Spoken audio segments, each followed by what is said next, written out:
Hello and welcome to CEAZOR Snack Sandwich. Today we're taking a look at this. Okay, this is a tweet I put out yesterday and some people ask me like, what is this, right?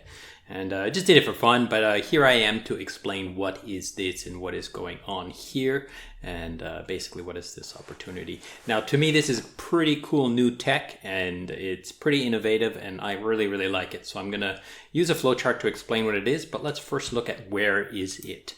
So the first place you can find this tech is on Balancer. Balancer is the creator of this idea and basically what it is pools nested inside pools that are using Aave to generate yield. So if we go up to the APR here, you look here and you can see that it's using Aave for generated yield and it's also giving some liquidity, mining rewards, and swap fees as well. Now the swap fees, as you can see, they're 0% right now, but as time progresses then and routing starts going through this pool, then the swap fees will increase, assuming that the pool does get utilized for swapping between different stable coins. Okay, so the tweet I talked about, this is what I had taken a screenshot of, Beethoven-X for those of you that are on Phantom and not on Ethereum using Balancer. We can go to Beethoven-X, which is basically like Balancer, the same tech, but a different team and so forth, but some sort of affiliations and so forth. But anyhow, so this is the pool here, and it's instead of using Aave, it's using Yearn to generate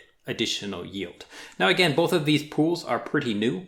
Like if we go to the APY here, it's all in Beats rewards and it's up to like 9% now. So no swap rewards, no Yearn rewards yet because it hasn't been, the tokens haven't been sent there and deployed there quite yet. But as you can see, the TVL is growing as well.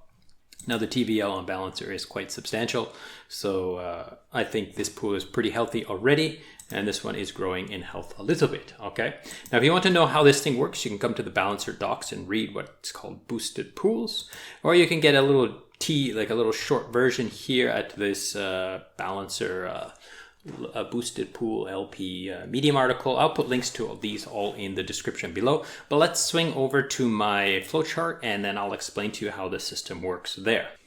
Okay, so here we have Dollar Bill. Dollar Bill has got some DAI and some USDC and maybe some stable coins, and he wants to put them to use in DeFi. He doesn't want to hold them into his pocket. He doesn't want to leave them in his wallet like a normie. No, he wants them to generate him some yield.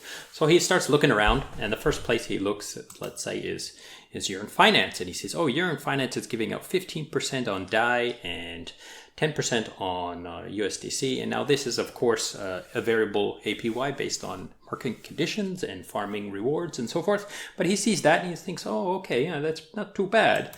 But then he looks over at Curve and he says, oh, well, Curve has stable coins too. And if I put my DAI and my USDC there, I can get different things. I can get trading fees on DAI between USDC swaps, right? And then he can also get Curve rewards, CRV rewards, which come with all the goodies that come with Curve rewards, like voting on emissions, bribing for your votes, and sharing in the trading fees, assuming that you lock up these CRV and so forth. But this is a topic for other videos that I've already done and other people have done already. But so these are the two options he's looking at. Some sort of vault mechanism or some sort of trading fee. So then he sees this and he sees these pools, these boosted pools, these Balancer boosted pools, or in this case, Beethoven-X boosted pools. So he puts his USDC and his DAI into this pool, okay? Now he's going to get trading fees through this pool on USDC DAI trading fees, and he's also going to get Beats rewards, okay? Now, here is the first piece of innovation that this new tech has, okay? Now this new tech's first innovation is it doesn't mint LP tokens. So normally when you put your stables or you put your tokens into an LP, you get back an LP token that is minted. And then when you stick it back, it burns. Now, mints are a little more complicated, so they cost a little bit more gas than swaps. So in this case, this pool already has a big bag of LPs sitting inside. So when you deposit, it sends you the LPs. It doesn't mint you new LPs. It actually sends you the LPs. So this is very cool tech. I think this is very interesting and trying to save gas. It's not such a big deal on Phantom, but on Ethereum, it makes a huge difference, right? So first piece of innovation, no more mints, just swapping of LP tokens for deposited tokens. Next one here Now, this vault, remember, it wants to gain some yield. So it's looking at Yearn. It's like, hey, how can I get some of his stables, some of his DAI, Bill's DAI and Bill's USDC into Yearn? So what it does is it sends it to these other two pools. Okay, they have these nested pools inside this pool. So here it sends its DAI here, and it sends its USDC here. So now there's a whole bunch of DAI in here, a whole bunch of USDC, but not so much YV USDC and YV DAI. Now we want to get these DAI over into Yearn and turn them into YV DAI so they start to gain yield, right? But at the same time, there's the consideration of these swaps. So here is where it comes in the Beethoven team or Balancer team or whoever's managing these pools. It could be like a policy team, or it could be snapshot votes, or many things, right?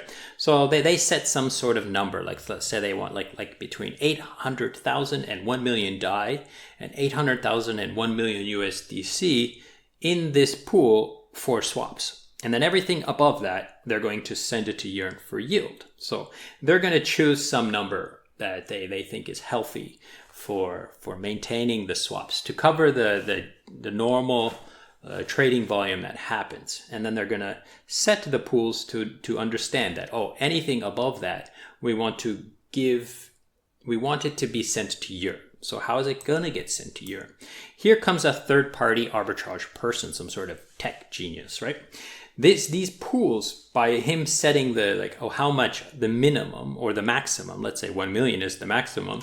Let's say there's 2 million DAI in here. Then he can, the techie guy, the robot, the monkey here, he can take a flash loan of DAI, right? Send that DAI to Yearn, get YV DAI, right? Send the YV DAI to the pool. So basically swap the YV DAI with the pool for DAI, and he's going to get the trading fee. So this is why they call these pools linear pools. Now, why they call them linear pools? Because the trading fee, I'm calling it a trading fee, but it's not really a trading fee. It's more like an arbitrage incentive, right? So this trading fee increases linearly the further away from the range that the balancer people have set here, or the beats people have set here.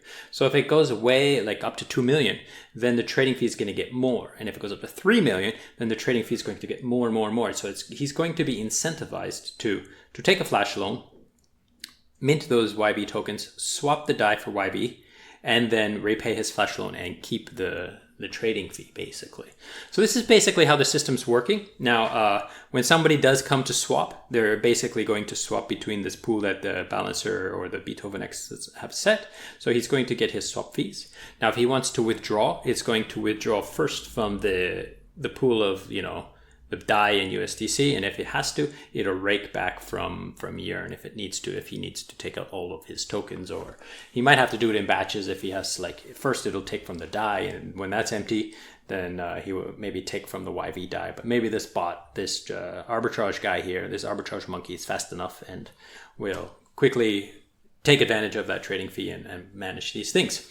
So I think this is pretty interesting. I think it's pretty cool. It's kind of the best of both worlds, an LPer and a vault user and so forth. And, these being tested right now with stablecoins because, there's no price changes and no price variations. But these linear pools here could also be paired with other tokens like maybe ETH. You could have ETH versus this DAI, YV DAI pool. And then, why would you want to have ETH versus DAI when you could have ETH versus this linear boosted pool? Okay, so anyhow, that's pretty much it. Thank you so much for watching, and goodbye.